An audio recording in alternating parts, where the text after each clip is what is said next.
भाजपच्या जिल्हा सचिव ॲडव्होकेट साधना धुरी यांनी अखेर भाजपला रामराम ठोकलेला आहे। आज बहुजन विकास आघाडीचे अध्यक्ष हितेंद्र ठाकूर यांच्यासोबत त्यांनी बहुजन विकास आघाडीमध्ये प्रवेश केलेला आहे। यावेळी त्यांचं कोणाही नाव न घेता त्यांनी टीका केलेली आहे। भाजपमध्ये माझी फसवणूक झाली, खरे संघर्ष योद्धा हे हितेंद्र ठाकूरच आहेत म्हणजे आणि न सांगताचे आहेत की स्नेहा दुबे यांच्यावर टीका केलेली आहे। याआधी देखील विधानसभा निवडणुकीत मोठ्या प्रमाणावर भाजपचा पराभव झाल्यानंतर अनेक कार्यकर्ते जे आहेत की बहुजन विकास आघाडी आले होते। त्यामुळे आता पुन्हा एकदा बहुजन विकास आघाडीमध्ये आयारामाची संख्या वाढणार हे एकंदर स्पष्ट होते। ॲडव्होकेट साधना धुरी या मोठ्या प्रमाणावर त्यांचं कायद्याचे ज्ञान आहे आणि पेशाने वकील देखील आहे, त्यामुळे त्यांचा मोठा फायदा जो आहे बहुजन विकास आघाडीला होणार आहे।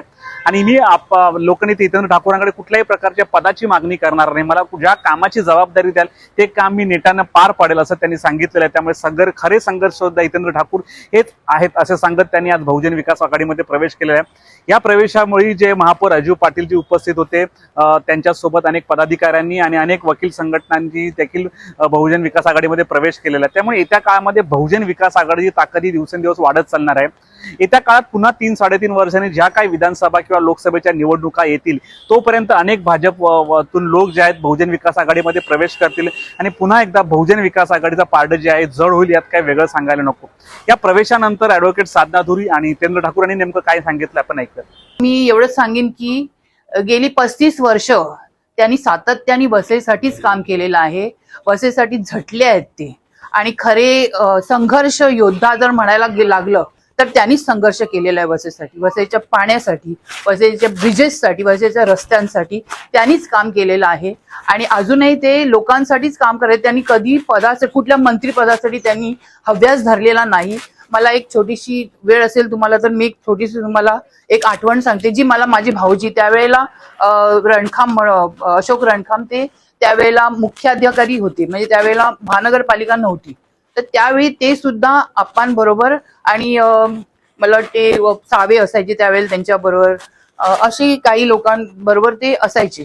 तर त्यांनी मला सांगितलेली आठवण आहे 2001 मध्ये आणि त्यावेळी विलासराव देशमुख हे मुख्यमंत्री झाले होते आणि त्यांना आप्पांनी सपोर्ट केला।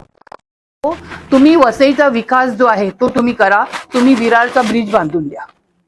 तर त्यावेळेला त्यांनी मान्य केलं आणि नंतर मतदान झाल्यानंतर खूप दिवस हे काम झालं नाही, तेव्हा आप्पांनी जाऊन तिकडे बांधकाम मंत्री आहेत त्यांना भेटले आणि त्यांना विचारलं की काय आहे, तर ते म्हणाले अजून काय तसं प्रोजेक्ट निघालेलं नाही।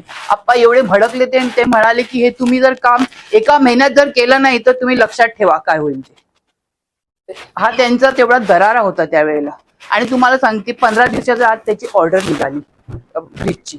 तर अशा प्रकारे अनेक संपूर्ण धुरी कुटुंबीय पक्ष वेगवेगळे असले तरी संजू माझा क्लासमेट, साधनाचा भाऊ, शेखर आमच्या बरोबर कॉलेजला सिनियर, हे सगळेच कॉलेजमध्ये होते। पक्ष कोणतेही असले ते आम्ही एकत्र।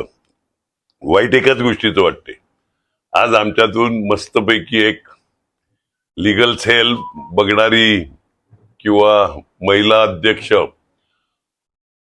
शेखर धुरी यांच्या बरोबरच जर प्रवेश झाला असता तर आज आम्ही वसई विधानसभेत जो एक प्रभाग हरलेलो तो एक प्रभाग पण हरला नसता आणि आमच्या बरोबर साधना देखील त्या महानगरपालिकेत उपस्थित असते। पण ठीक आहे, लेट झालं तरी साधना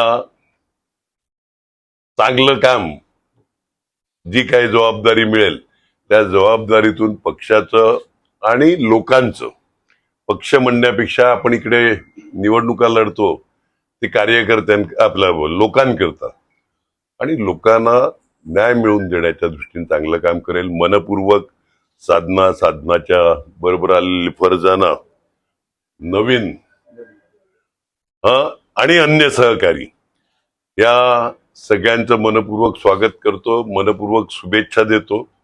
आम्ही सगळे मिळून एकत्र काम करू।